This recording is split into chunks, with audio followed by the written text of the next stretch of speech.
Engkau gembala yang baru, kau menuntun hidupku dan bawaku ke air tenang, menyegarkan jiwaku. Puji Tuhan, pertama-tama saya mengucapkan puji syukur kepada Tuhan karena oleh karena kasih setianya kita dimungkinkan untuk mengusahakan ibadah raya minggu pada saat kesempatan ini. Puji Tuhan, saya juga tidak lupa menyapa anak-anak Tuhan, umat Tuhan, bahkan hamba-hamba Tuhan yang terkasih. Dimanapun Anda berada, kiranya Tuhan memberkati Anda dan sidang jemaat GBT Betania. Selanjutnya mari kita berdoa memohon kemurahan Tuhan supaya kiranya Ia membukakan firman-Nya bagi kita. Itulah tangisan dalam doa daripada Rasul Yohanes di Pulau Patmos, supaya kiranya Tuhan membukakan firman Tuhan di hari-hari terakhir ini. Puji Tuhan, jikalau terjadi pembuka rahasia firman, maka segala pintu-pintu yang tertutup akan terbuka. Tuhan memberkati kita dengan limpah dari surga.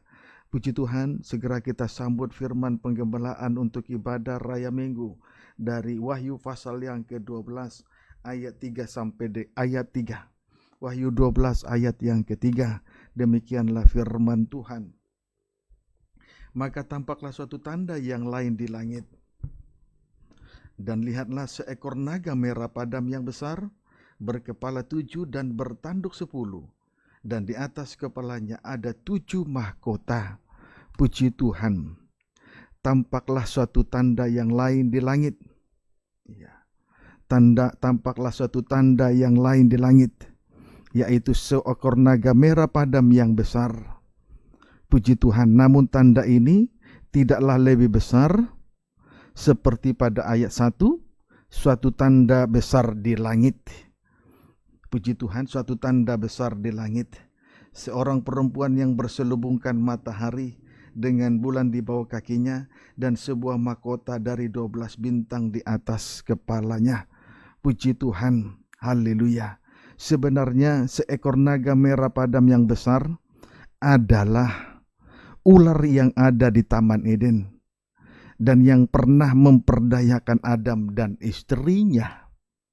Puji Tuhan. Sebenarnya seekor naga merah padam yang besar itu adalah ular yang ada di Taman Eden dan yang pernah memperdayakan Adam dan istrinya. Puji Tuhan. Mari sejenak kita memperhatikan peristiwa itu di dalam Kejadian pasal yang ke-3. Puji Tuhan. Kejadian pasal yang ke-3 ayat yang ke-6 langsung saja. Ayat yang ke-6. Boleh ayat 1 dan ayat yang ke-6. Adapun ular ialah yang paling cerdik dari segala binatang di darat yang dijadikan oleh Tuhan Allah. Ular itu berkata kepada perempuan itu, tentulah Allah berfirman, semua pohon dalam taman ini jangan kamu makan buahnya, bukan? Ayat 6. Perempuan itu melihat bahwa buah pohon itu baik untuk dimakan dan sedap kelihatannya. Lagi pula pohon itu menarik hati karena memberi pengertian. Lalu ia mengambil dari buahnya dan dimakannya, dan diberikannya juga kepada suaminya yang bersama-sama dengan dia, dan suaminya pun memakannya. Puji Tuhan. Akhirnya Adam dan istrinya makan buah pohon pengetahuan yang baik dan yang jahat. Dengan kata lain, mereka melanggar hukum Allah karena mereka telah diperdayakan oleh ular itu. Singkatnya, Adam dan istrinya jatuh dalam dosa. Karena pelanggaran atas hukum Allah itu adalah dosa. Ayat 7. Maka terbukalah mata mereka berdua dan mereka tahu bahwa mereka telanjang. Lalu mereka menyemat daun pohon ara dan membuat cawat. Dan oleh dosa itu mereka menyadari ketika Adam dan Hawa jatuh dalam dosa, mereka akhirnya menyadari bahwa mereka telanjang. Ya, mereka menyadari bahwa mereka telanjang. Oleh sebab itu, mereka berusaha untuk menutupi ketelanjangan mereka dengan cara menyemat daun pohon ara dan membuat cawat. Ya, untuk menutupi ketelanjangan mereka, mereka berusaha untuk menutupi ketelanjangan mereka, mereka menyemat daun pohon ara dan membuat cawat. Artinya, Adam dan istrinya berusaha untuk menutupi dosa dengan kebenarannya sendiri. Mereka berusaha untuk menutupi dosa mereka dengan kebenarannya sendiri, kebenaran diri sendiri. Puji Tuhan. Haleluya. Daun pohon ara itu menunjuk kebenaran diri sendiri. Puji Tuhan. Tetapi saudara, perlu untuk diketahui, kebenaran diri sendiri tidak akan bertahan dengan lama. Sama seperti daun pohon ara, cepat lambat akan rapuh dan hancur sehingga ketelanjangan itu kembali, kekurangan itu akan terlihat kembali. Pendeknya Tuhan belum mengampuni dosa mereka, Adam dan istrinya. Tuhan belum mengampuni dosa mereka, Adam dan istrinya. Puji Tuhan. Sekarang akibat dosa ayat 8-10. Ketika mereka mendengar bunyi langkah Tuhan Allah yang berjalan-jalan dalam taman itu, pada waktu hari sejuk, bersembunyilah manusia dan istrinya itu terhadap Tuhan Allah di antara pohon-pohon dalam taman.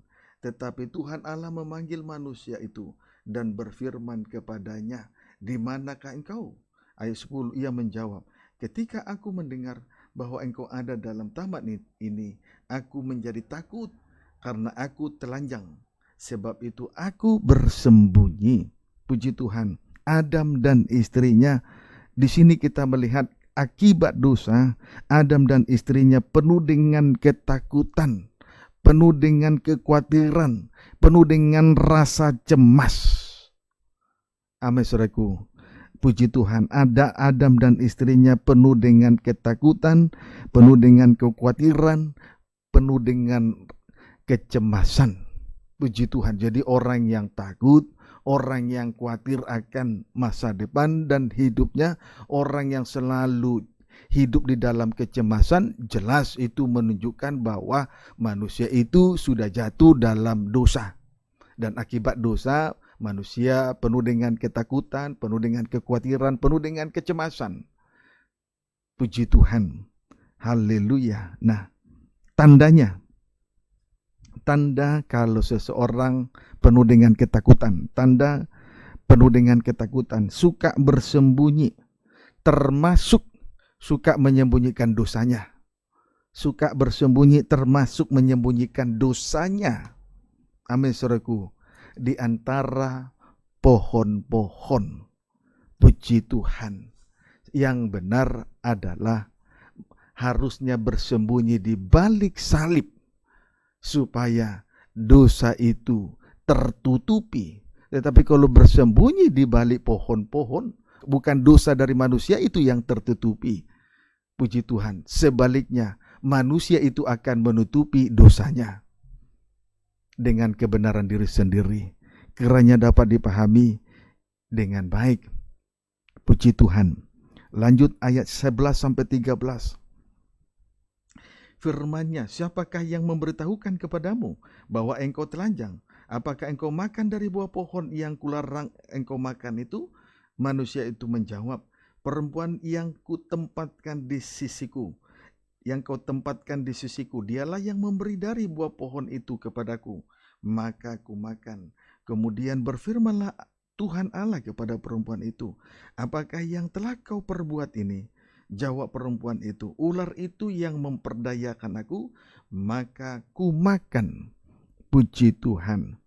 Sampai pada akhirnya Adam dan istrinya saling mempersalahkan. Akibat dosa berikutnya, Adam dan istrinya saling mempersalahkan. Berarti saling menuduh dan saling membela diri. Persis seperti, berarti sama dengan berada di bawah hukum Taurat. Kalau berada di bawah hukum Taurat, orang suka menuduh dan saling menuduh, saling membela diri. Puji Tuhan. Haleluya. Jadi di sini Adam mempersalahkan istrinya, Hawa. Sebaliknya, Hawa mempersalahkan ular. Lebih bodoh lagi. Hawa mempersalahkan ular. Lebih bodoh lagi. Puji Tuhan. Ular tetap ular. Kalau kita mempersalahkan pribadi yang senantiasa menimbulkan dosa, kan itu bodohnya minta ampun. Puji Tuhan. Ular itu gambaran dari setan. Kalau kita mempersalahkan setan, kan itu menunjukkan bahwa manusia itu sudah kelewat bodoh. Sudah kelewat bodoh. Jadi Hawa itu lebih bodoh lagi. Kiranya dapat dipahami dengan baik. Puji Tuhan. Dari peristiwa ini kita dapat mengambil kesimpulan bahwa manusia telah kehilangan kemuliaan Allah. Tandanya, mereka tidak lagi hidup dalam kesucian firman yang telah ditetapkan oleh Tuhan. Sebagaimana di dalam Kejadian pasal yang kedua.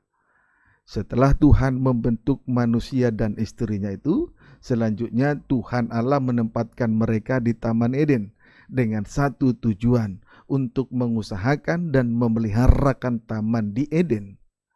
Tetapi untuk itu ada peraturan, ada perintah, ada larangan dari Tuhan yang harus mereka turuti.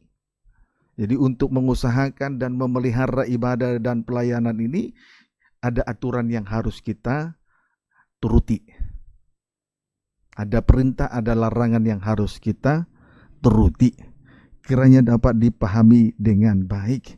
Jadi tandanya mereka tidak lagi hidup dalam kesucian firman Allah yang telah ditetapkan oleh Tuhan bagi Adam dan istrinya itu. Amin. Puji Tuhan. Ayat 14. Lalu berfirmanlah Tuhan Allah kepada ular itu, karena engkau berbuat demikian, terkutuklah engkau di antara segala ternak dan di antara segala binatang hutan. Dengan perut mula engkau akan menjalar, dan debu tanahlah akan kau makan seumur hidupmu. Puji Tuhan. Akhirnya Tuhan mengutuk ular itu karena telah memperdayakan Adam dan istrinya. Akhirnya Tuhan mengutuk ular itu karena telah memperdayakan Adam dan istrinya. Singkatnya, terkutuklah ular di antara segala ternak dan di antara segala binatang hutan. Amin. Artinya untuk selamanya tidak akan diampuni dan diselamatkan oleh Tuhan. Jadi terkutuklah ular di antara segala ternak dan di antara segala binatang hutan. Artinya untuk selamanya tidak akan diampuni dan diselamatkan. Itu artinya. Puji Tuhan. Ketika Adam dan Hawa melanggar hukum Allah, akhirnya mereka jatuh dalam dosa, dan oleh karena dosa mereka menyadari bahwa mereka telanjang. Tetapi dalam keadaan telanjang, Tuhan menghampiri mereka dan Tuhan berada di tengah-tengah Taman Eden. Dan langkah-langkah itu jelas terdengar di telinga Adam dan Hawa, sehingga mereka mengalami ketakutan, kecemasan, dan kekhawatiran, penuh dengan ketakutan, penuh dengan kecemasan, penuh dengan kekhawatiran. Tetapi pada saat Tuhan menghampiri mereka, Tuhan bertanya kepada Tuhan Allah, memanggil manusia itu dan berfirman kepada Adam dan Hawa. Lalu bertanya, di manakah engkau? Karena ketika Tuhan Allah menghampiri mereka, Tuhan tidak melihat mereka. Sebab itu Tuhan bertanya, di manakah engkau? Tuhan tidak segera berkata, terkutuklah engkau. Sekalipun Tuhan memang sudah tahu bahwa mereka Adam dan istrinya melanggar hukum Allah. Tetapi untuk ular, Tuhan segera berkata, karena kau berbuat demikian, terkutuklah engkau di antara segala ternak dan di antara segala binatang hutan.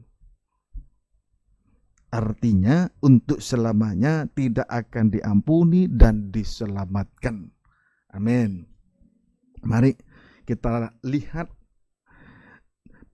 kelengkapan ayat ini ditulis kembali oleh Rasul Petrus.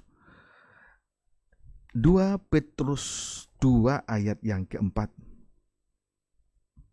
2 Petrus 2 ayat yang keempat. Demikian 2 Petrus 2 ayat yang keempat, demikian firman Tuhan.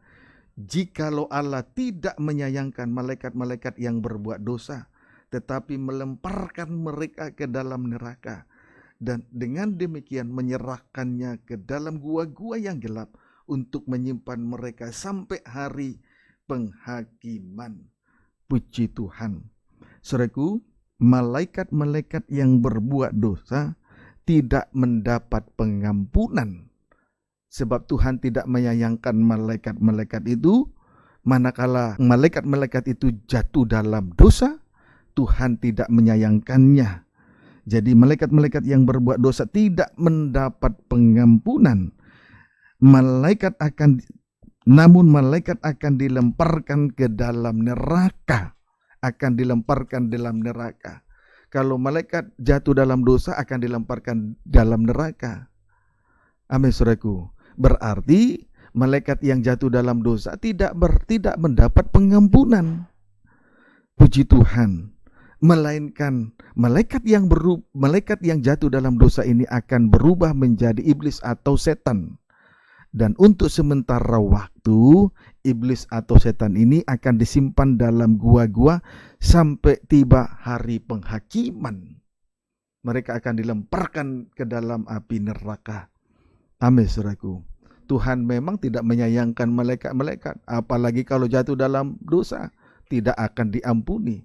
Sebaliknya langsung dilemparkan ke dalam neraka. Itu sebabnya Tuhan untuk sementara waktu menyimpan mereka dalam gua-gua sampai tiba hari penghakiman. Jadi malaikat kalau jatuh dalam dosa berubah menjadi setan. Kiranya dapat dipahami dengan baik. Amin.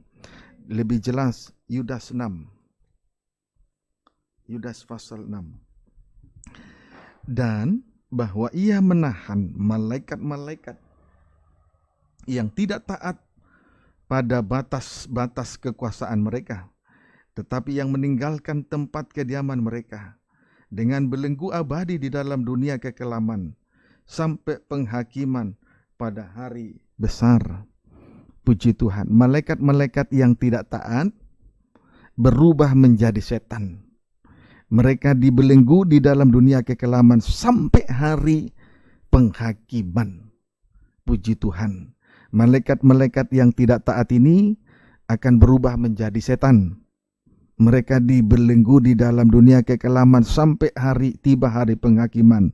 Inilah suatu alamat yang jelas bagi hamba-hamba Tuhan, bagi pelayan-pelayan Tuhan yang suka mencuri kemuliaan Allah atau tidak taat pada batas-batas kekuasaan mereka. Amin, saudaraku. Puji Tuhan. 1 Petrus 1 ayat 12. 1 Petrus 1 ayat 12. Puji Tuhan. 1 Petrus 1 ayat 12. Demikian firman Tuhan. Kepada mereka telah dinyatakan bahwa mereka bukan melayani diri mereka sendiri, tetapi melayani kamu dengan segala sesuatu yang telah diberitakan sekarang kepada kamu dengan perantaraan mereka yang oleh Roh Kudus yang diutus dari sorga menyampaikan berita Injil kepada kamu, yaitu hal-hal yang ingin diketahui oleh malaikat-malaikat. Puji Tuhan. Saudaraku, perhatikan kalimat menyampaikan berita Injil kepada kamu, yaitu hal-hal yang ingin diketahui malaikat-malaikat.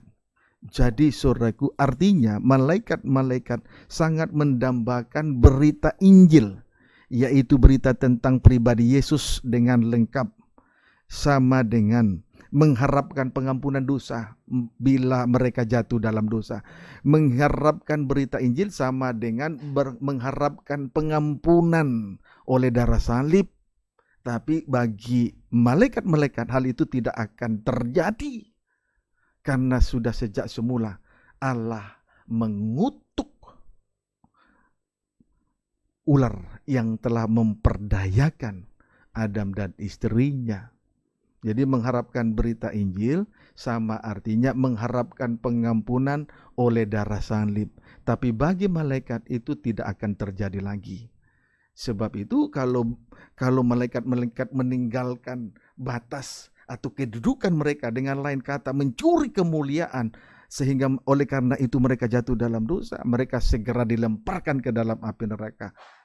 Tuhan tidak menyayangkan mereka, sehingga mereka disimpan untuk sementara di gua-gua sampai pada tiba hari penghakiman.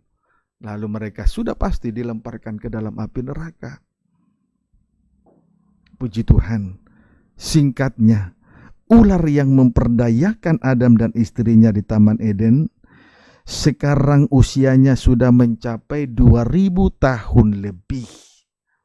Sekarang usianya sudah mencapai 2000 tahun lebih.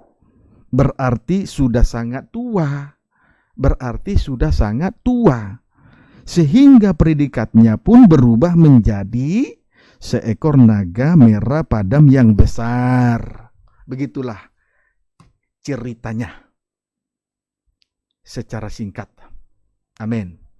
Puji Tuhan.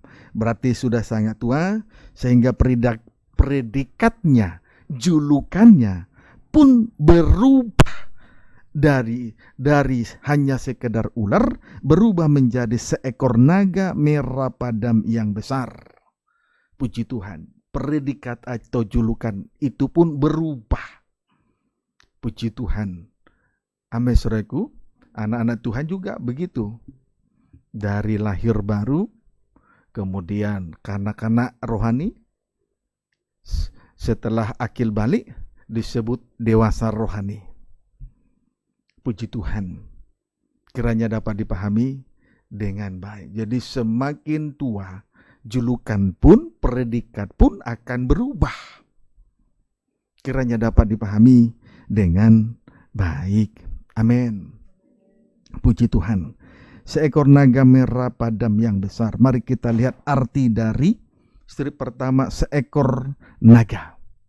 Seekor naga jelas menunjukkan bahwa kuasanya melebihi dari seekor ular yang telah memperdayakan Adam dan istrinya di Taman Eden. Amin. Jadi seekor naga menunjukkan bahwa kuasanya melebihi dari seekor ular yang telah memperdayakan Adam dan istrinya di Taman Eden. Puji Tuhan. Kemudian merah padam menunjukkan suatu amarah yang membara. Ya, merah padam menunjukkan suatu amarah yang membara yang tidak bisa sekedar ditiup. Puji Tuhan. Saudara, kalau Tuhan, kalau anak Tuhan hidup di dalam kasih, sekali waktu bisa saja marah. Tetapi dalam satu nas, firman Tuhan berkata, kalau engkau marah, jangan sampai matahari terbenam. Tetapi di sini amarah daripada ular naga atau seekor naga merah padam ini, saudaraku, menunjukkan suatu amarah yang membara. Maksudnya tidak bisa sekedar ditiup saja. Kalau anak Tuhan yang penuh kasih, jelas amarahnya tidak boleh sampai matahari terbenam. Bagaikan api kecil ditiup berlalu. Tetapi di sini suatu amarah yang membara yang tidak bisa sekedar ditiup begitu saja. Lalu masalah selesai. Tidak. Kiranya dapat dipahami dengan baik. Amin, saudaraku. Sebab itu jangan bermain-main di dalam hal mengikuti Tuhan di hari-hari terakhir. Karena hari-hari ini adalah hari-hari terakhir di mana kedatangan Tuhan sudah tidak lama lagi. Wabah corona adalah suatu sinyal tanda positif bagi kita sekaliannya. Dan penyakit sampar yang lebih parah satu kali nanti akan terjadi. Ini sebuah sinyal saja. Karena sinyal ini bisa akan diselesaikan. Satu kali nanti akan selesai. Tapi sampar yang lebih besar akan membinasakan sesuai dengan Wahyu pasal yang ke-6 ayat 6. Kiranya dapat dipahami dengan baik. Puji Tuhan, dengan demikian ular yang terkutuk tanpa pengampunan akan berubah menjadi seekor naga merah padam yang besar. Puji Tuhan. Selanjutnya, kembali kita baca Wahyu pasal yang ke-12 itu. Wahyu 12 ayat yang ketiga. Maka tampaklah suatu tanda yang lain di langit. Dan lihatlah seekor naga merah padam yang besar. Berkepala 7 dan bertanduk 10. Dan di atas kepalanya ada 7 mahkota. Jadi seekor naga merah padam yang besar. Puji Tuhan, predikatnya sebagai seekor naga merah padam yang besar ditunjang dengan berkepala 7, strip yang kedua bertanduk 10, strip yang ketiga 7 mahkota di atas kepalanya. 7 mahkota di atas kepalanya. Jadi, kalau kita jumlahkan 7 tambah 10 tambah 7 sama dengan 24. Sama dengan 24. Amin, saudaraku. 24. 7 tambah 7, 14 tambah 10, 24. Amin. Sepertinya menunjukkan bahwa naga merah padam yang besar ini sepertinya, saudaraku, ia menampilkan keberadaannya sebagai 24 tua-tua yang di sekeliling tahta itu. Sesuai dengan Wahyu pasal yang keempat ayat yang keempat. Sepertinya dia menampilkan keberadaannya sebagai 24 tua-tua yang ada di hadapan tahta atau yang di sekeliling tahta itu. Yang memang sama-sama memakai mahkota di atas kepalanya. Jadi naga besar, naga merah padam yang besar berkepala 7 bertanduk 10, 7 mahkota di atas kepalanya, sebetulnya itu akal jahatnya. Menampilkan pribadinya seolah-olah sebagai 24 tua-tua yang ada di hadapan tahta dan di sekeliling tahta itu yang sama-sama memakai mahkota di atas kepala. Ini sebenarnya akal jahat daripada ular naga merah padam, seekor naga merah padam yang besar. Namun yang sebenarnya naga merah padam yang besar ini sedang berusaha untuk menyesatkan gereja Tuhan di hari-hari terakhir ini. Mereka itu seolah-olah menjadi bintang-bintang di langit, seolah-olah menjadi petunjuk bagi untuk membawa orang kepada kebenaran, seolah-olah menjadi petunjuk, seolah-olah 24 tua-tua di sekeliling tahta itu. 24 tua-tua jelas itu berbicara, kalau dikaitkan dengan pengajaran tabernakel, terkena 12 roti di atas meja pertunjukan, 12 ketur roti di atas meja pertunjukan. Jelas ini berbicara tentang 12 rasul hujan awal dan 12 rasul hujan akhir yang akan memimpin gereja Tuhan di hari-hari terakhir ini. Seolah-olah keberadaan mereka persis seperti 12 rasul hujan awal yang akan memimpin gereja Tuhan keluar dari kesesakan yang besar. Kiranya dapat dipahami dengan baik. Amin, saudaraku. Namun itu merupakan akal jahat daripada seekor naga merah padam yang besar. Kiranya dapat dipahami dengan baik. Puji Tuhan.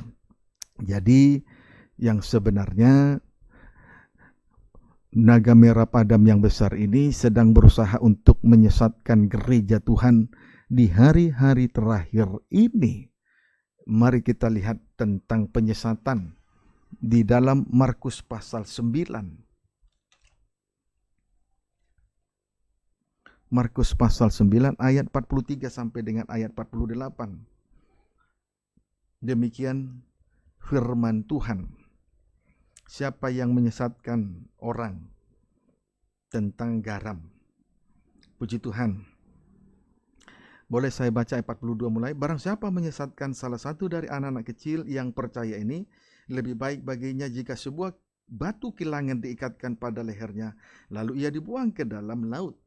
Ayat 43. Dan jika tanganmu menyesatkan engkau, penggallah, karena lebih baik engkau masuk ke dalam hidup dengan tangan kudung, daripada dengan utuh kedua tanganmu dibuang ke dalam neraka, ke dalam api yang tak terpadamkan. Di tempat itu ulatnya tidak akan mati, dan apinya tidak akan padam. Dan jika kakimu menyesatkan engkau, penggallah, karena lebih baik engkau masuk ke dalam hidup dengan timpang, daripada dengan utuh kedua kakimu dicampakkan ke dalam neraka. Ayat 46, di tempat itu ulatnya tidak akan mati, dan apinya tidak akan padam. Ayat 47, dan jika matamu menyesatkan engkau, cungkillah, karena lebih baik engkau masuk ke dalam kerajaan Allah dengan bermata satu, daripada dengan bermata dua dicampakkan ke dalam neraka, di mana ulat-ulat bangkai tidak mati dan api tidak padam. Puji Tuhan. Saudaraku, sasaran dari penyesatan terhadap anggota tubuh ada 3. Sasaran dari penyesatan itu terhadap anggota-anggota tubuh ada 3. 1, tangan, supaya terjadi penyesatan oleh tangan. 2, kaki, supaya terjadi penyesatan oleh kaki. 3, mata, supaya terjadi penyesatan oleh mata. Begitu ya. Puji Tuhan. Haleluya. Sekarang marilah kita melihat satu persatu dari 3 anggota tubuh yang menjadi sasaran dari penyesatan itu. Puji Tuhan. Tentang tangan yang menyesatkan. Tentang tangan yang menyesatkan, artinya perbuatan hidup yang menyesatkan. Tentang tangan yang menyesatkan, artinya perbuatan hidup yang menyesatkan. Tangan artinya perbuatan hidup. Amin. Puji Tuhan. Selanjutnya kita akan melihat Matius 22. Matius 22 ayat 23 sampai dengan ayat 29. Demikian firman Tuhan. Pertanyaan orang Saduki tentang kebangkitan. Pada hari itu datanglah kepada Yesus beberapa orang Saduki yang berpendapat bahwa tidak ada kebangkitan. Mereka bertanya kepadanya, "Guru, Musa mengatakan bahwa jika seorang mati dengan tiada meninggalkan anak, saudaranya harus kawin dengan istrinya itu dan membangkitkan keturunan bagi saudaranya itu. Tetapi di antara kami ada 7 orang bersaudara. Yang pertama kawin, tetapi kemudian mati. Dan karena ia tidak mempunyai keturunan, ia meninggalkan istrinya itu bagi saudaranya. Demikian juga yang kedua dan yang ketiga sampai dengan yang ke-7. Dan akhirnya sesudah mereka semua mati, perempuan itu pun mati. Siapakah di antara ke-7 orang itu yang menjadi suami perempuan itu pada hari kebangkitan? Sebab mereka semua telah beristrikan dia." Yesus menjawab mereka, "Kamu sesat, sebab kamu tidak mengerti kitab suci maupun kuasa Allah." Puji Tuhan. Haleluya. Saudaraku, kesesatan Yesus di sini kita melihat sesudah orang-orang Saduki itu bertanya soal kawin dan mengawinkan dari 7 saudara bersaudara, Yesus menjawab mereka, kamu sesat. Di mana letak kesesatan daripada? Di mana letak kesesatan daripada orang-orang Saduki tersebut? Kesesatan daripada orang-orang Saduki adalah perbuatan hidup mereka. Yaitu perbuatan mereka adalah kawin karena perbuatan hidup mereka adalah kawin dan mengawinkan. Itu dosa kenajisan. Inilah tangan atau perbuatan hidup yang menyesatkan. Hidup di dalam dosa kenajisan. Kawin dan mengawinkan. Itu menunjuk kepada dosa kenajisan dengan kenajisan yang sebebas-bebasnya. Kawin mengawinkan. Kenajisan yang sebebas-bebasnya. Itu kawin mengawinkan. Sementara dosa kenajisan yang bebas ini, kebebasan di dalam kenajisan ini merupakan dosa akhir zaman. Coba saja kita melihat Injil Matius pasal yang ke-24.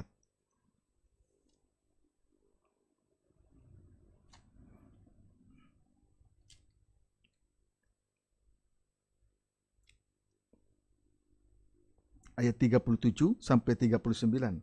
Sebagaimana halnya pada zaman Nuh, demikian pula halnya kelak pada kedatangan Anak Manusia. Sebab sebagaimana mereka pada zaman sebelum air bah itu makan dan minum, sampai kepada hari Nuh masuk ke dalam bahtera, dan mereka tidak tahu akan sesuatu sebelum air bah itu datang dan melenyapkan mereka semua.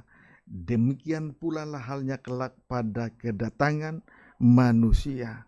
Jadi dosa ada dosa akhir zaman, antara lain makan dan minum. Itu dosa, itu menunjuk dosa merokok, narkoba, dan minum-minuman keras atau mabukan. Kemudian kawin dan mengawinkan. Ini dosa akhir zaman. Kawin dan mengawinkan. Jelas ini menunjuk dosa kenajisan. Puji Tuhan, dengan bebas. Dosa kenajisan dengan bebas. Kiranya dapat dipahami dengan baik. Jadi dosa kenajisan, singkatnya, kesimpulannya, dosa kenajisan adalah perbuatan hidup yang menyesatkan atau tangan yang menyesatkan. Kiranya dapat dipahami dengan baik. Puji Tuhan. Lihat Hofni dan Fineas, dua anak dari Imam Eli, bagaikan tangan kanan yang menyesatkan. Bagaikan tangan kanan yang menyesatkan. Sebab mereka itu tidur dengan perempuan-perempuan di depan pintu kemah pertemuan. Lihat tangan kanan yang menyesatkan. Di tangan kanan itu ada 5 jari. Di tangan kanan itu ada 5 jari. Jelas itu adalah 5 jabatan yang dipercayakan kepada hamba-hamba Tuhan. Jadi kalau hamba Tuhan hidup di dalam penuh dengan kenajisan, itu merupakan perbuatan hidup yang menyesatkan. Amin. Puji Tuhan. Itu tangan kanan yang menyesatkan. Kiranya dapat dipahami dengan baik. Jadi itu sebabnya saudara, dengan mudah sekali kenajisan itu, dengan mudah sekali setan membawa kenajisan itu berada di tengah-tengah ibadah dan pelayanan. Saudara, itu sebabnya berkali-kali saya sampaikan, kalau saudara melihat seorang hamba Tuhan dan sudah berada di dalam berada dalam suatu kedudukan yang derajat yang sangat tinggi, indah dan mulia, cukup kita menaruh hormat. Jangan keluar dari batas yang sudah Tuhan tentukan. Amin, saudaraku. Puji Tuhan. Sama halnya dengan kalau kita ingat peristiwa Yusuf berada di rumah Potifar. Gambaran dari mempelai Tuhan. Yusuf ini gambaran dari mempelai Tuhan. Kedudukannya yang sangat tinggi dan istimewa. Berada pada derajat yang sangat tinggi, indah dan mulia. Tetapi ingat, pada saat gereja Tuhan berada pada suatu kedudukan yang sangat tinggi, pada saat itulah di sisi yang lain musuh atau lawan akan tampil untuk menjatuhkan gereja Tuhan. Kiranya dapat dipahami dengan baik. Amin, saudaraku. Jadi cukup menaruh hormat saja. Jangan keluar dari batas yang Tuhan sudah tentukan. Kiranya dapat dipahami dengan baik. Hamba Tuhan juga harus taat kepada batas-batas yang ditentukan oleh Tuhan kepadanya. Kiranya dapat dipahami dengan baik. Puji Tuhan. Setelah Yesus menjawab mereka, kamu sesat. Setelah Yesus berkata kepada orang Saduki, kamu sesat. Selanjutnya Yesus berkata di dalam Injil Matius 22 ayat 29 tadi, sebab kamu tidak mengerti kitab suci maupun kuasa Allah. Setelah Yesus berkata, kamu sesat, dilanjutkan dengan perkataan, kamu tidak mengerti kitab suci. Dilanjutkan dengan dua hal berikutnya, yaitu kamu tidak mengerti kitab suci maupun kuasa Allah. Kitab suci, saudaraku, kitab suci, firman Tuhan ditulis. Kitab suci itu adalah firman adalah kitab suci, berarti berisikan firman Tuhan. Amin, saudaraku. Kitab suci itu berisikan firman Tuhan. Haleluya. Puji Tuhan. Terdiri dari perjanjian lama dan perjanjian baru. Itulah kitab suci. Berisikan firman Tuhan, terdiri dari perjanjian lama dan perjanjian baru. Puji Tuhan. Yang diawali dengan nikah dalam kitab Kejadian, diakhiri oleh kitab Wahyu, juga berbicara tentang nikah yang rohani. Amin, saudaraku. Jadi kitab suci itulah firman Tuhan yang terdiri dari perjanjian lama dan perjanjian baru. Perjanjian lama diawali dengan kitab Kejadian yang berbicara soal nikah, juga perjanjian baru diakhiri dengan kitab Wahyu, juga berbicara soal nikah. Wahyu 19 ayat 6 sampai 9. Jadi isi daripada kitab suci berbicara soal nikah. Nikah suci, hubungan intim dengan Tuhan. Kalau kita menghormati nikah suci dengan Tuhan, saudaraku, pasti hubungan itu begitu intim dengan Tuhan. Sehingga ada menghasilkan logat ganjil, bahasa lidah, penyembahan dengan bahasa lidah. Bahasa-bahasa yang lama tidak akan terdengar di situ. Kiranya dapat dipahami dengan baik. Jadi, oleh karena perbuatan hidup yang sesat itu, tangan kanan yang menyesatkan itu, atau perbuatan hidup yang menyesatkan itu, selanjutnya Yesus berkata, kamu tidak mengerti kitab suci yang terdiri dari perjanjian lama dan perjanjian baru. Diawali kitab Kejadian, diawali dengan nikah Adam dalam Kejadian, diakhiri dengan nikah rohani dalam Wahyu pasal 19 ayat 6 sampai 9. Jadi oleh karena kesesatan dari orang Saduki ini, Yesus berkata, kamu tidak mengerti kitab suci. Tidak mengerti soal nikah suci. Puji Tuhan, nikah suci itulah hubungan intim antara tubuh dengan kepala. Gereja Tuhan dengan Kristus sebagai kepala. Sebagai suami, sebagai kepala.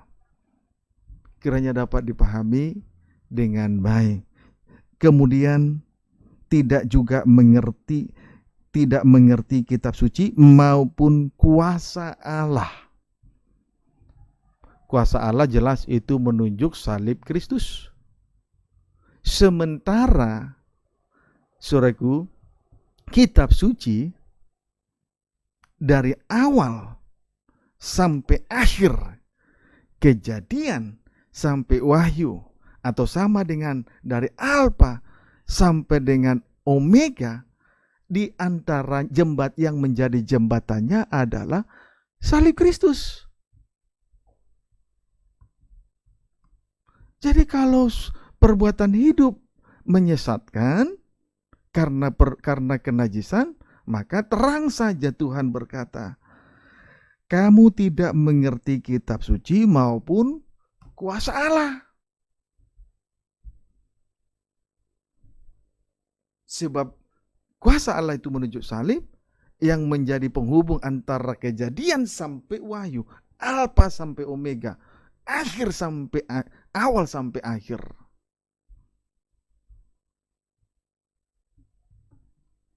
Puji Tuhan. Laki-laki akan meninggalkan ayah dan ibunya dan bersatu dengan istrinya. Puji Tuhan. Jadi satu, kalau kita berbicara nikah, satu ditambah satu, hasilnya tetap satu. Itu berbicara tentang nikah suci.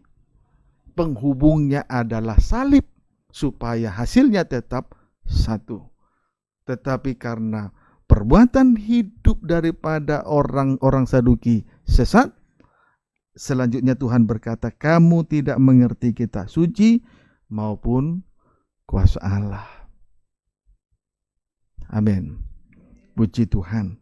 Sebenarnya kalau kita perhatikan ayat yang ke-30, Matius 22:30, karena pada waktu kebangkitan orang tidak kawin dan tidak dikawinkan, melainkan hidup seperti malaikat di surga. Jadi suasana kebangkitan itu sama seperti malaikat di surga. Tidak ada lagi tulang, tidak ada lagi daging dan tulangnya. Tidak lagi hidup menurut hawa nafsu dan keinginan-keinginan daging yang jahat. Itu suasana kebangkitan. Suasana kebangkitan itu berarti sama dengan malaikat-malaikat di surga. Tidak menuruti hawa nafsu dan keinginan daging. Sama dengan hidup rohani. Hidup rohani. Itu suasana kebangkitan. Hidup rohani. Hidup rohani. Amin, saudaraku. Puji Tuhan. Kalau masih menginginkan kenajisan, itu bukan suasana kebangkitan. Puji Tuhan. Haleluya. Tetapi hidup rohani itu seperti malaikat di surga. Tidak lagi memikirkan perbuatan, tidak lagi memikirkan hawa nafsu dan keinginan daging yang jahat. Kiranya dapat dipahami dengan baik. Amin, saudaraku. Puji Tuhan. Haleluya. Saya berharap kiranya kita dapat memahami apa yang dimaksud dengan tangan yang menyesatkan. Supaya jangan juga kita menjadi tangan yang menyesatkan. Karena itu sangat mempengaruhi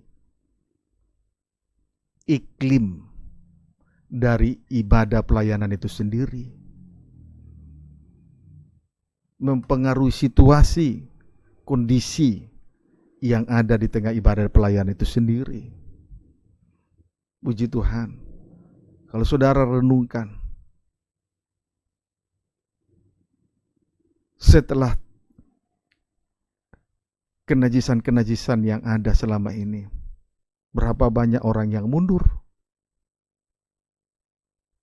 imannya menjadi lemah, sehingga tidak lagi tidak lagi berkobar di dalam melayani Tuhan. Kiranya dapat dipahami dengan baik. Saya berharap kita semua memahami tentang tangan yang menyesatkan. Puji Tuhan. Supaya baik hidup, ibadah, pelayanan kita ini menjadi sebagai korban persembahan yang berkenan, yang menyenangkan hati Tuhan. Ibadah ini pun mengandung janji dan kuasa, baik untuk masa sekarang maupun untuk masa yang akan datang. Apa yang kita kerjakan, apa yang kita korbankan, tidak menjadi sia-sia, sehingga nama Tuhan dipermuliakan. Puji Tuhan. Sekarang tentang kaki yang menyesatkan. Artinya langkah pengikutan dan pengiringan yang salah. Artinya langkah-langkah pengikutan atau pengiringan yang salah di hadapan Tuhan. Kaki itu menunjuk perjalanan hidup. Kaki menunjuk perjalanan hidup. Lihat perjalanan hidup yang salah, yang menyesatkan. Kita dapat temukan di dalam Amsal 5. Amsal 5 ayat 5 sampai dengan ayat yang ke-6, demikian firman Tuhan. Kakinya turun menuju maut, langkahnya menuju dunia orang mati. Ia tidak menempuh jalan kehidupan, jalannya sesat tanpa diketahuinya. Puji Tuhan. Kakinya turun menuju maut, langkahnya menuju dunia orang mati. Puji Tuhan. Singkatnya, jalannya sesat tanpa diketahuinya. Puji Tuhan. Haleluya. Ini adalah langkah-langkah yang salah. Puji Tuhan. Sementara perjalanan rohani kita di atas muka bumi ini akan berakhir kepada satu titik. Itulah pesta nikah anak domba. Dan kelak kita akan berada dalam perjamuan malam kawin pesta nikah anak domba, menjadi tubuh mempelai. Tetapi sebaliknya di sini kita melihat kakinya turun menuju maut, langkahnya menuju dunia orang mati. Ini jalan yang sesat, berakhir kepada kebinasaan. Puji Tuhan. Amsal 30. Amsal 30. Ayat 15 sampai dengan ayat 16. Si lintah mempunyai 2 anak perempuan. Anak yang pertama untukku, anak yang kedua untukku. Ada 3 hal yang tak akan kenyang. Ada 4 hal yang tak pernah berkata cukup. Dunia orang mati, dan rahim yang mandul, dan bumi yang tidak pernah puas dengan air, dan api yang tidak pernah berkata cukup. Puji Tuhan. Tulis saja. Si lintah mempunyai 2 anak. Ya, perempuan. 2 anak perempuan. Puji Tuhan. Perempuan di sini jelas menunjuk gereja Tuhan. Menunjuk gereja Tuhan. Kalau 2 anak, yang satu pasti baik, yang satu mungkin salah, tapi yang satu pasti baik. Itu pengertian 2. Yang salah dan benar. Tuhan dan iblis. Itu selalu pengertian 2. Amin, saudaraku. Puji Tuhan. Tetapi rupanya anak yang pertama namanya untukku. Anak yang kedua namanya untukku. Jadi dua-duanya namanya adalah untukku. Puji Tuhan. Yang seharusnya salah satu ada yang benar, berarti yang lainnya salah. Tetapi rupanya kedua-duanya namanya tetap untukku dan untukku. Puji Tuhan. Haleluya. Jelas. Inilah langkah-langkah yang turun kepada maut. Haleluya. Puji Tuhan. Nah, gambarannya ada 3 hal yang tak akan kenyang. Salah satunya ialah dunia orang mati. Gambarannya ada 3 hal yang tak akan kenyang. Salah satunya ialah dunia orang mati. Puji Tuhan, jangan sampai langkah ini menuju dunia orang mati. Amin, saudaraku. Puji Tuhan. Seharusnya salah satu dari kedua anak perempuan ini, saudaraku, satu yang baik, satu yang jahat. Tapi rupanya dua-duanya bernama untukku. Puji Tuhan. Inilah jalan yang turun ke dunia orang mati. Puji Tuhan. Contoh. Bilangan 33.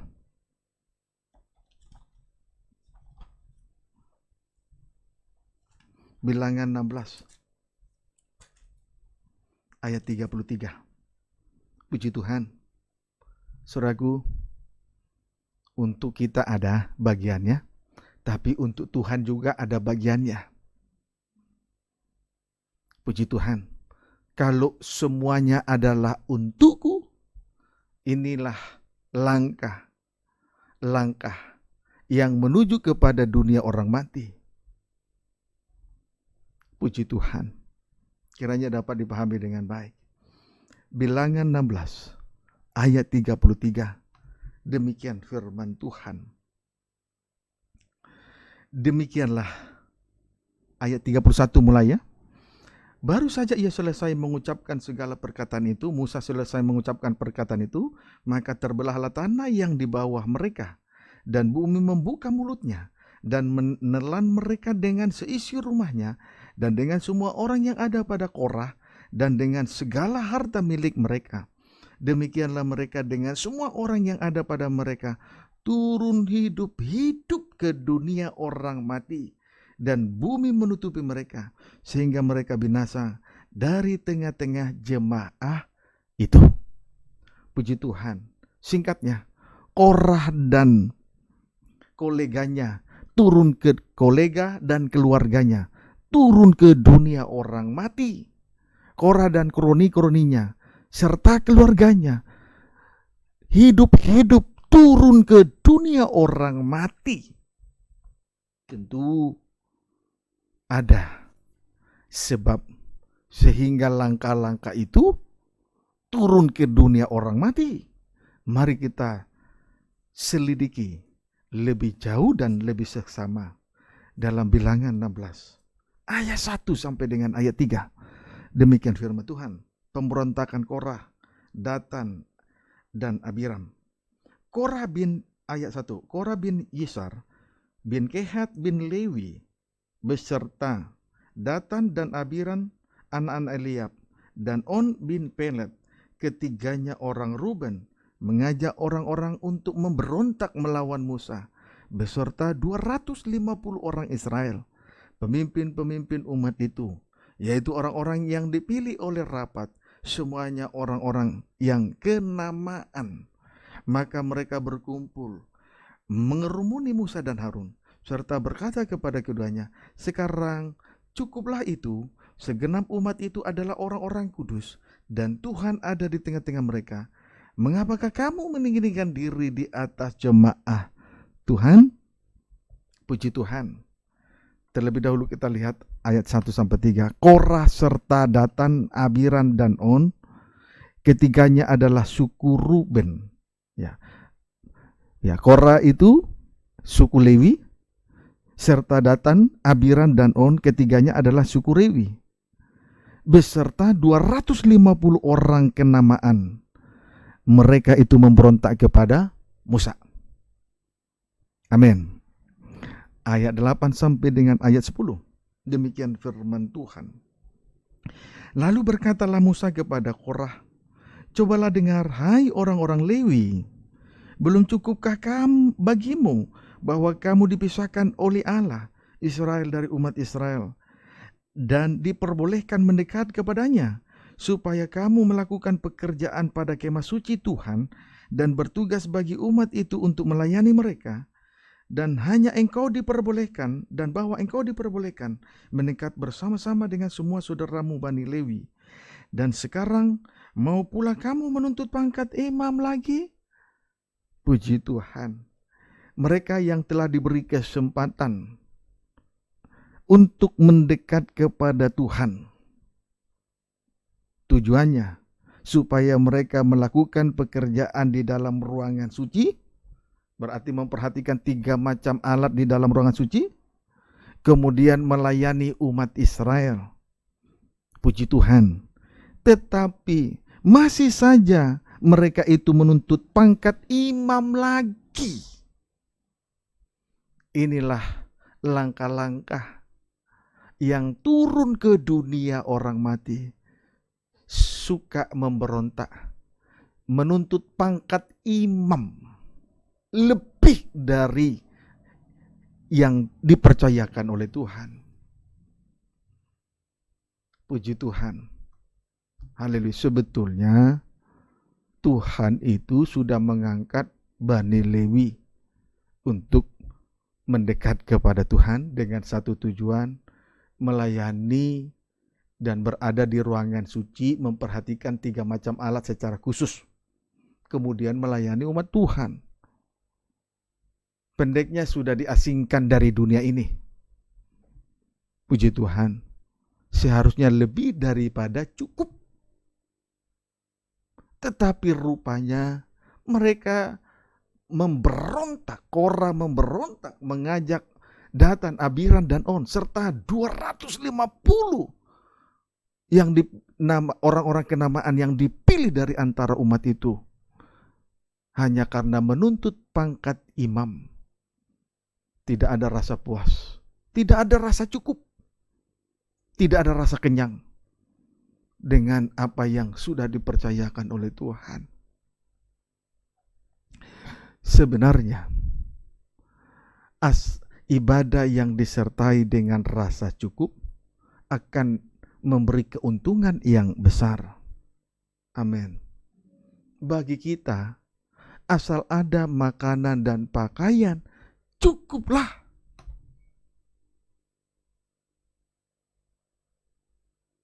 Kiranya dapat dipahami dengan baik. Kalau orang tidak ada lagi rasa puas, tidak ada lagi rasa kenyang, tidak ada lagi rasa cukup, orang semacam ini suka memberontak, suka bersungut-sungut, suka mendurhaka kepada Tuhan.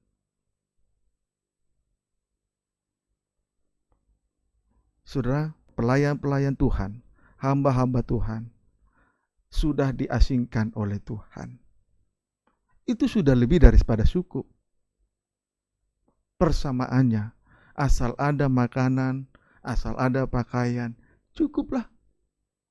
Ibadah pelayanan, jikalau disertai dengan rasa cukup, memberi keuntungan yang besar. Dalam 1 Timotius 6, ayat 8 sampai dengan ayat 10. Kalau tidak ada rasa puas, persis seperti orang yang ingin kaya. Mereka itu cinta akan uang. Tetapi justru karena memburu uanglah banyak orang binasa. Banyak orang meninggalkan Tuhan, menyimpang dari iman, terpuruk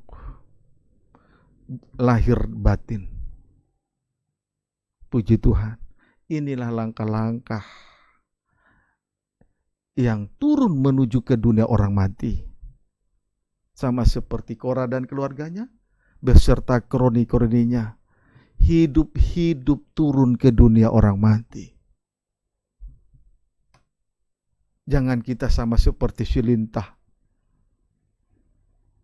mempunyai 2 anak. Anak pertama bernama untukku, anak yang kedua sama namanya untukku.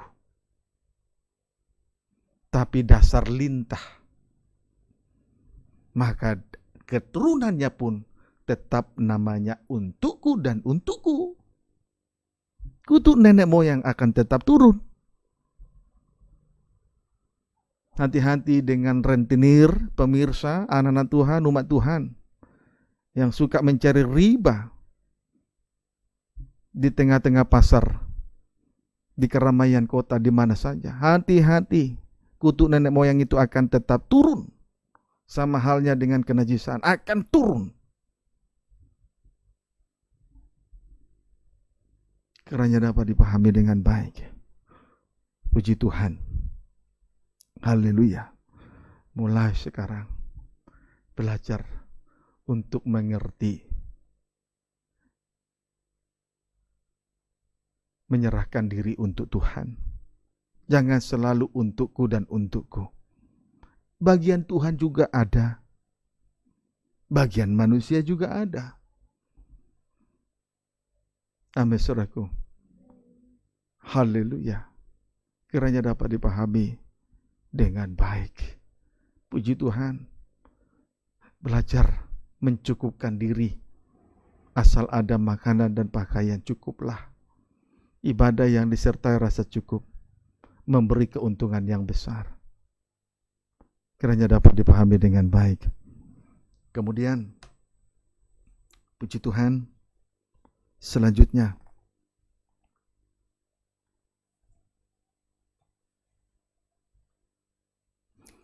Satu Korintus 12 ayat 15. Juga kita bisa temukan gambarannya di dalam 1 Korintus 12 ayat 15.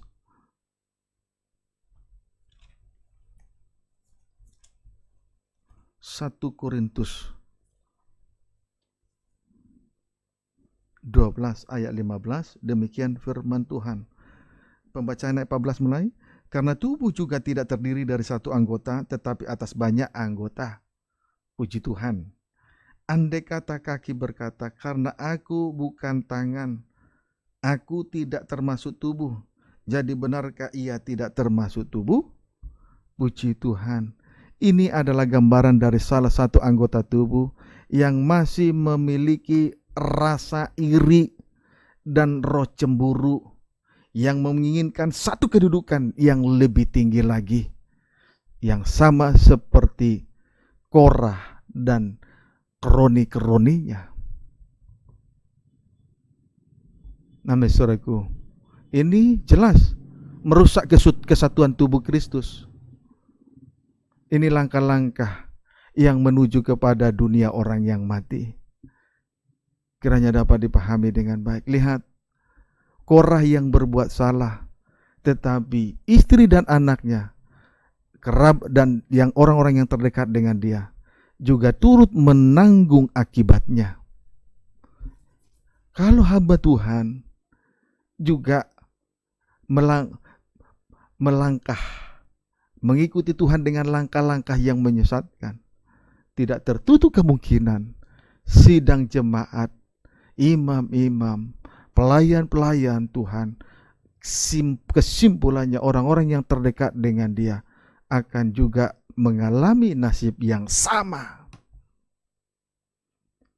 Jadi, sidang jemaat maupun para pemirsa, anak Tuhan, umat Tuhan, hamba Tuhan, doakan para pemimpin-pemimpin di dalam rumah Tuhan supaya langkah-langkahnya jangan sampai menuju dunia orang mati. Sebab anak-anak rohaninya juga akan menanggung akibatnya, seperti anak-anak Korah yang tidak tahu apa-apa tapi juga turut menanggung akibatnya. Kiranya dapat dipahami dengan baik. Jadi langkah-langkah yang menuju dunia orang mati merusak kesatuan tubuh Kristus. Jangan menginginkan sesuatu lebih dari apa yang Tuhan sudah tentukan.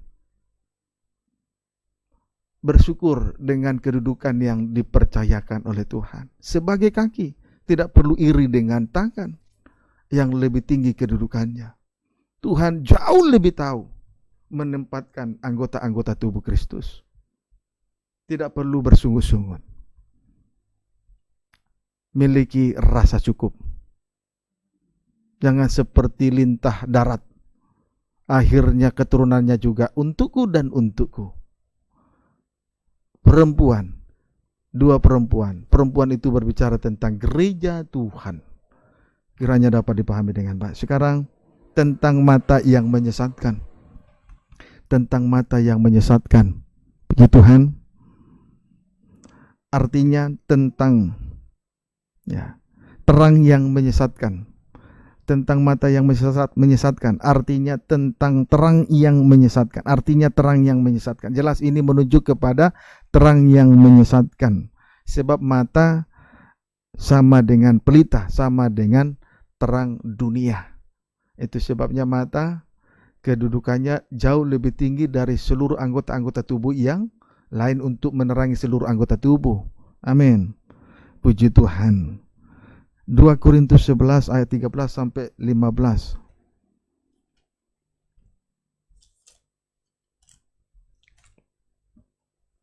2 Korintus 11 ayat 13 sampai dengan 15. 2 Korintus 11 ayat 13 sampai dengan ayat 15. Demikian firman Tuhan. Mengapa tidak? Apakah karena aku tidak mengasihi kamu? Allah mengetahuinya. Tetapi apa yang kulakukan akan tetap kulakukan untuk mencegah mereka yang mencari kesempatan guna menyatakan bahwa mereka sama dengan kami dalam hal yang dapat dimegahkan. Puji Tuhan. Ayat 13. Sebab orang-orang itu adalah rasul-rasul palsu, pekerja-pekerja curang yang menyamar sebagai rasul-rasul Kristus. Puji Tuhan. Haleluya. Saudaraku, di sini kita melihat ayat 13 tadi, 14. Hal itu tidak usah mengherankan, sebab iblis pun menyamar sebagai malaikat terang. Ayat 15. Jadi bukanlah suatu hal yang ganjil jika pelayan-pelayanannya menyamar sebagai pelayan-pelayan kebenaran. Kesudahan mereka akan setimpal dengan perbuatan mereka. Puji Tuhan. Di sini dengan singkat kita bisa melihat apa yang dinyatakan oleh Rasul Paulus. Iblis menyamar sebagai malaikat terang. Iblis menyamar sebagai malaikat terang. Jelas ini menunjuk rasul-rasul palsu, pekerja-pekerja curang, atau hamba-hamba Tuhan palsu. Kiranya dapat dipahami dengan baik. Haleluya. Puji Tuhan. Amin, saudaraku. Haleluya. Saudaraku, pada ayat 12 ini Rasul Paulus berkata bahwa mereka sama dengan Rasul Paulus berkata, tetapi apa yang kulakukan akan tetap kulakukan untuk mencegah mereka yang mencari kesempatan guna menyatakan bahwa mereka sama dengan kami dalam hal yang dapat dimegahkan. Puji Tuhan. Jadi malaikat terang, iblis dapat menyamar sebagai malaikat terang. Jelas itu menunjuk rasul-rasul palsu, pekerja-pekerja curang, atau hamba-hamba Tuhan palsu. Puji Tuhan. Rasul Paulus mengatakan itu karena mereka itu di ayat 12 jelas bahwa mereka mengaku bahwa mereka sama dengan Rasul Paulus dalam hal yang dapat dimegahkan. Mengaku bahwa mereka itu bermegah terhadap salib. Tapi sebetulnya tidak. Sebab kalau kita perhatikan pada ayat 18 selanjutnya lebih jauh, karena banyak orang yang bermegah secara duniawi, aku mau bermegah juga. Jadi sebetulnya mereka bukan bermegah terhadap salib, tetapi mereka itu bermegah secara duniawi. Bermegah terhadap hal-hal yang lahiriah. Puji Tuhan. Kiranya dapat dipahami dengan baik. Ini jelas hamba Tuhan, hamba-hamba Tuhan palsu, pekerja-pekerja palsu.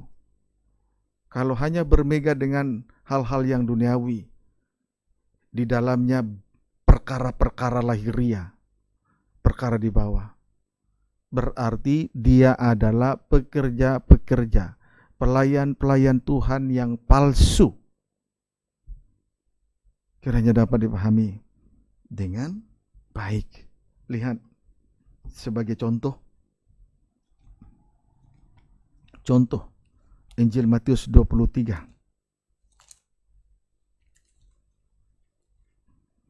ayat yang ke-16 sampai dengan ayat 18. Celakalah kamu hai pemimpin-pemimpin buta, Ya, pemimpin buta berarti terang yang menyesatkan. Puji Tuhan. Mereka berkata, bersumpah demi bait suci, sumpah itu tidak sah. Tetapi bersumpah demi emas bait suci, sumpah itu mengikat. Ayat 17. Hai kamu orang-orang bodoh dan orang-orang buta. Ya, ini terang yang menyesatkan. Apakah yang lebih penting, emas atau bait suci yang menguduskan emas itu? Selanjut, bersumpah demi mezbah, sumpah itu tidak sah. Tetapi bersumpah demi persembahan yang ada di atasnya, sumpah itu mengikat. Lalu kemudian firman Tuhan, hai kamu orang-orang buta. Itulah terang yang menyesatkan. Apa yang lebih penting, persembahan atau mezbah yang menguduskan persembahan itu?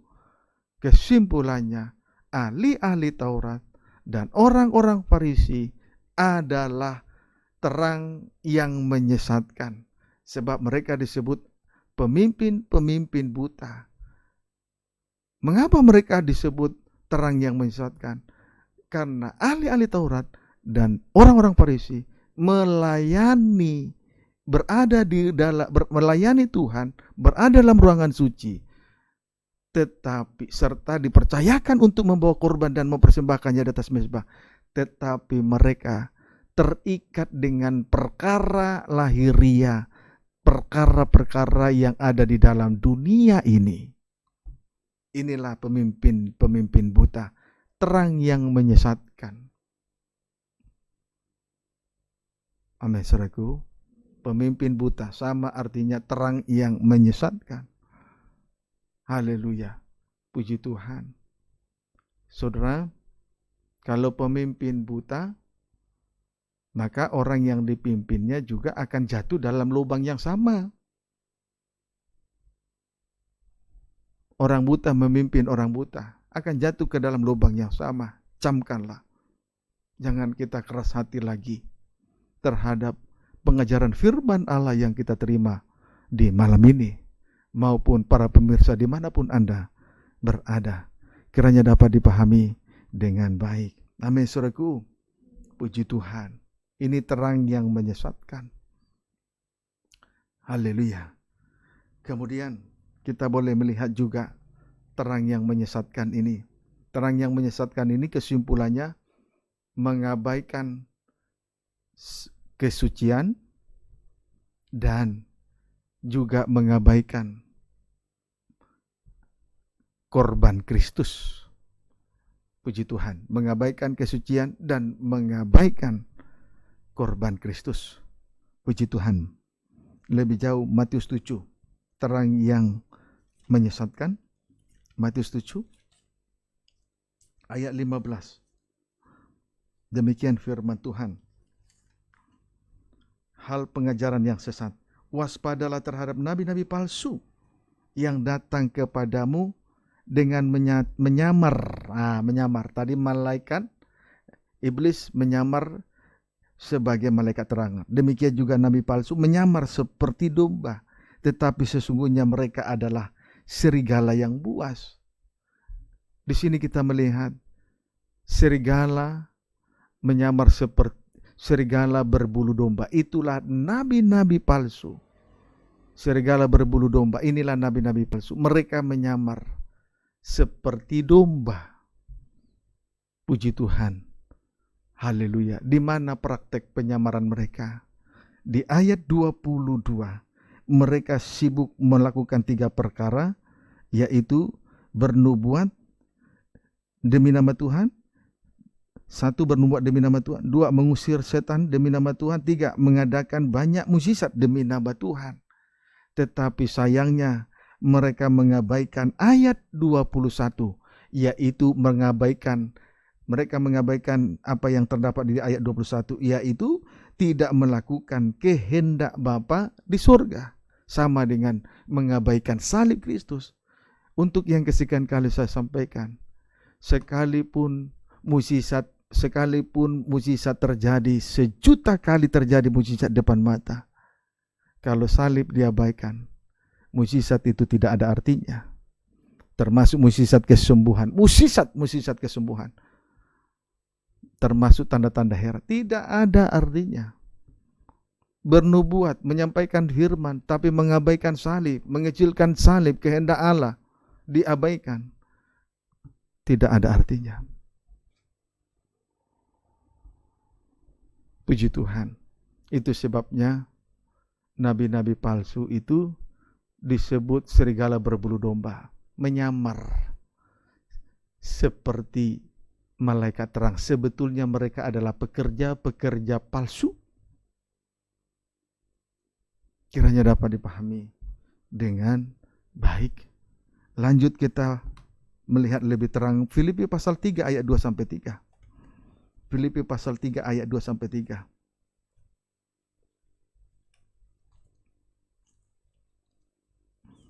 Filipi pasal 3 ayat 2 sampai dengan ayat 3. Pembacaan ayat 1b.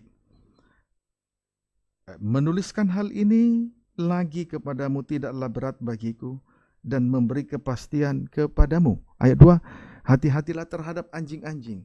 Hati-hatilah terhadap pekerja-pekerja yang jahat. Hati-hatilah terhadap penyunat-penyunat yang palsu.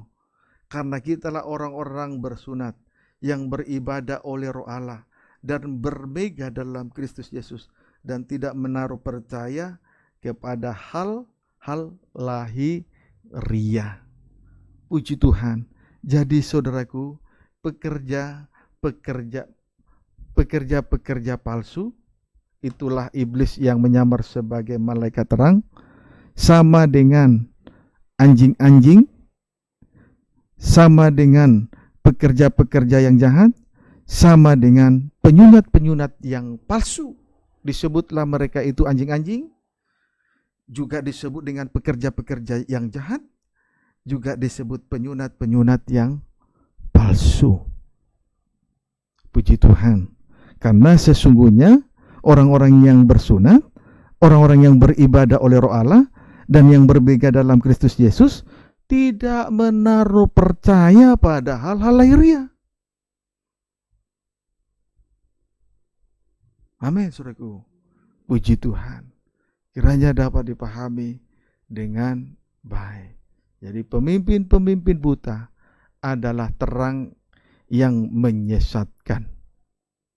Terikat dengan perkara melayani, tapi terikat dengan perkara lahiriah, adalah terang yang menyesatkan. Kiranya dapat dipahami dengan baik. Saudara, dalam hal ini kita sudah melihat bagaimana seekor naga merah padam yang besar sedang berusaha menyesatkan menyesatkan tubuh Kristus, memanfaatkan anggota-anggota tubuh yang terdapat di dalamnya, memanfaatkan kaki, menyesatkan kaki, menyesatkan tangan, menyesatkan mata.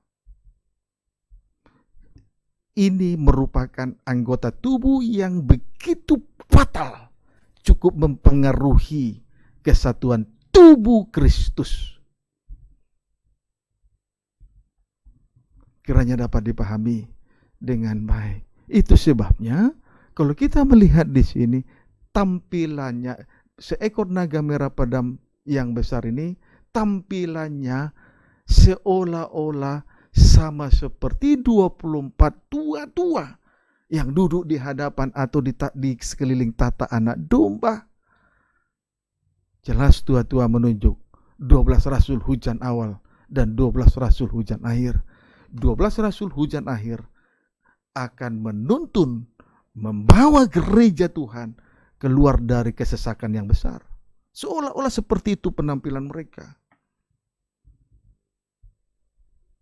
Kiranya dapat dipahami dengan baik. Tetapi rupa-rupanya seekor naga merah padam yang besar berusaha untuk menyesatkan gereja Tuhan di hari-hari terakhir ini. Yang pertama disesatkan adalah tangan.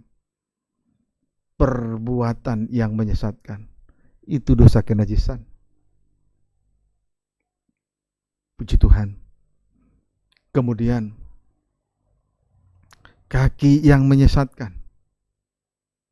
Itulah langkah yang menuju ke dunia orang mati. Tidak ada rasa puas, tidak ada rasa cukup.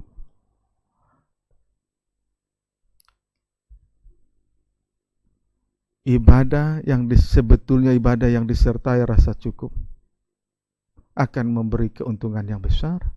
Sebab itu kalau asal ada makanan dan pakaian, cukup saja. Puji Tuhan. Kemudian mata yang menyesatkan. Ini juga merupakan anggota tubuh yang sangat vital sekali. Itulah pemimpin-pemimpin buta, terikat dengan perkara lahiriah. Itu sebabnya kalau kita simak dengan jelas dalam Filipi pasal 3 ayat yang ketiga ini, Rasul Paulus berkata, menuliskan hal ini lagi kepadamu tidaklah berat bagiku dan memberi kepastian kepadamu. Jadi sekalipun tulisan pertama sudah dikirim, namun masih ada tulisan yang sama dilayangkan kembali kepada jemaat di Filipi. Bagi dia itu tidak terlalu berat, tidak ada rasa bosan untuk mengulangi nasihat yang sama, yaitu supaya sidang jemaat di Filipi ini segera mengerti bahwa kita yang sebenarnya, kitalah orang-orang yang bersunat, kitalah orang-orang yang beribadah oleh Roh Allah dan yang bermegah dalam Kristus Yesus, yaitu orang-orang yang melayani Tuhan tapi tidak terikat dengan perkara lahiriah, perkara di dunia ini. Kiranya dapat dipahami dengan baik. Amin, saudaraku. Nah, sekarang kita kembali melihat soal terkutuk. Sebetulnya, kembali saya sampaikan dengan tandas, seekor naga merah padam yang besar, sebetulnya itu merupakan ular yang dikutuk oleh Tuhan. Setelah usianya semakin tua, usianya sudah sampai 2000 tahun, berubahlah menjadi seekor naga merah padam yang besar, namun sebetulnya dia adalah seekor ular yang terkutuk, yang tidak mendapat pengampunan. Akhirnya menjadi seekor naga merah padam yang besar. Kejadian 3 ayat 14. Demikian firman Tuhan. Lalu berfirmanlah Tuhan Allah kepada ular itu, karena engkau berbuat demikian, terkutuklah engkau di antara segala ternak dan di antara segala binatang hutan. Berarti tidak ada pengampunan. Kemudian, dengan perutmu lah engkau akan menjalar, dan debu tanahlah akan kau makan seumur hidupmu. Puji Tuhan. Saudaraku, di sini kita melihat setelah ular itu dikutuk atau terkutuk, akhirnya selanjutnya Tuhan berkata, dengan perutmu lah engkau akan menjalar. Dengan perutmu lah engkau akan menjalar. Artinya, menjalankan ibadah dan pelayanan hanya karena perut. Menjalar atau menjalankan ibadah dan pelayanan karena perut saja. Jadi roda pelayanan, roda dari perjalanan dari ibadah pelayanan itu hanya karena perut. Motor geraknya, motor yang menjalankan ibadah, motor yang menjalankan pelayanan karena perut. Bukan karena Tuhan. Berarti alias atau dengan kata lain, mereka itu adalah hamba Tuhan yang mempertuhankan perut. Amin, saudaraku. Puji Tuhan. Kalau kita menjalankan roda ibadah pelayanan ini karena Tuhan, berarti bukan karena yang lain-lain, jelas karena Tuhan. Puji Tuhan. Filipi 3 ayat 19.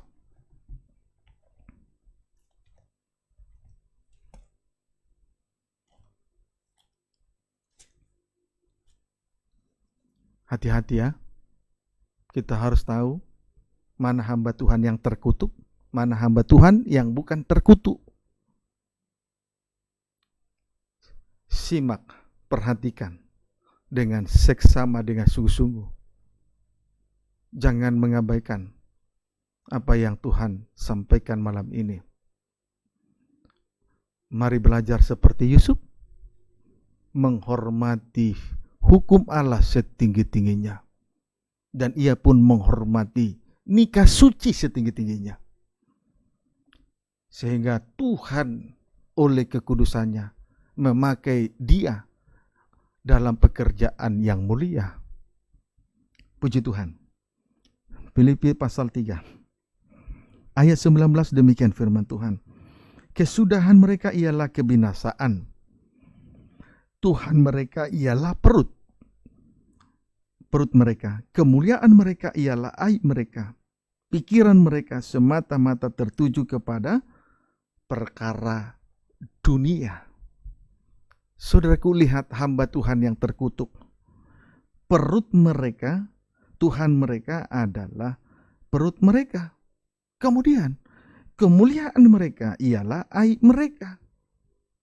Kemudian, pikiran mereka semata-mata tertuju kepada perkara duniawi. Dan kesudahan mereka ialah kebinasaan. Kiranya dapat dipahami dengan baik. Ayat 17 sampai 18. Saudara-saudara, ikutilah teladanku dan perhatikanlah mereka yang hidup sama seperti kami yang menjadi teladanmu. Karena seperti yang telah kerap kali kukatakan kepadamu dan yang kunyatakan pula sekarang sambil menangis, banyak orang yang hidup sebagai seteru salib. Puji Tuhan, banyak hamba-hamba Tuhan yang menjadi seteru salib. Buktinya apa? Perut mereka, Tuhan mereka adalah perut mereka. Kemuliaan mereka adalah aib mereka. Banyak hamba Tuhan, pelayan Tuhan, para imam-imam, sampai terkontaminasi kepada seluruh sidang jemaat. Bangga, merasa hebat. Kalau perkara lahiriah yang mereka miliki itu mewah, sebetulnya kemuliaan mereka adalah aib mereka. Kiranya dapat dipahami dengan baik. Amin, saudaraku. Puji Tuhan. Haleluya.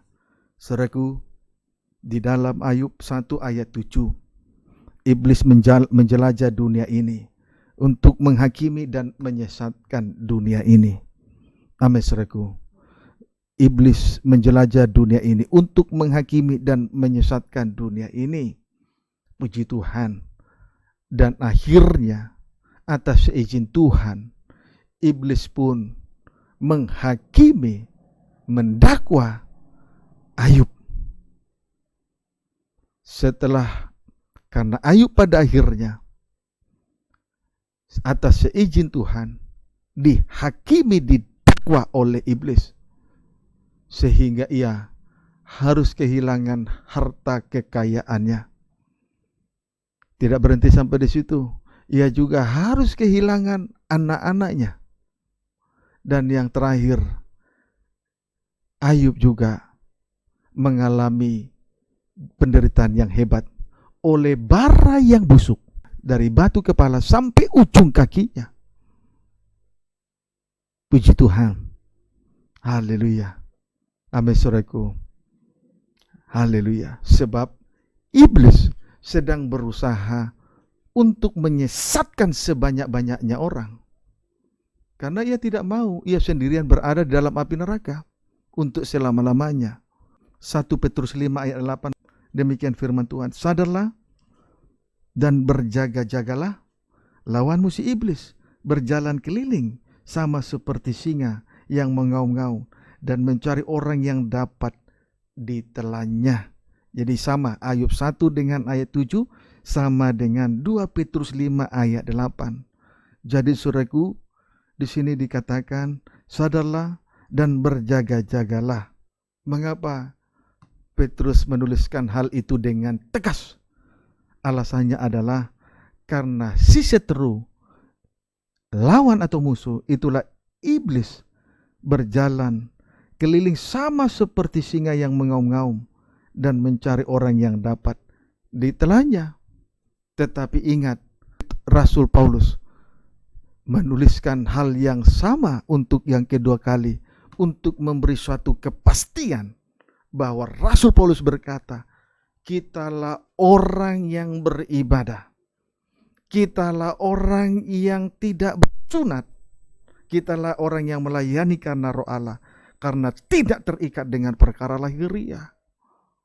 Jangan sampai kita berada dalam kelemahan, termasuk tidak ada rasa cukup, termasuk dosa kenajisan. Yang pertama dosa kenajisan, yang kedua tidak ada rasa cukup, yang ketiga menjadi mata yang menyesatkan. Kiranya dapat dipahami dengan baik. Haleluya. Karena di sini Rasul Paulus berkata, setan berjalan keliling sama seperti singa, mengaum-ngaum dan mencari orang yang dapat ditelamnya. Yesus juga adalah singa, tapi dari suku Yehuda. Manakala ia mengaum dari Sion, terjadi suatu perubahan.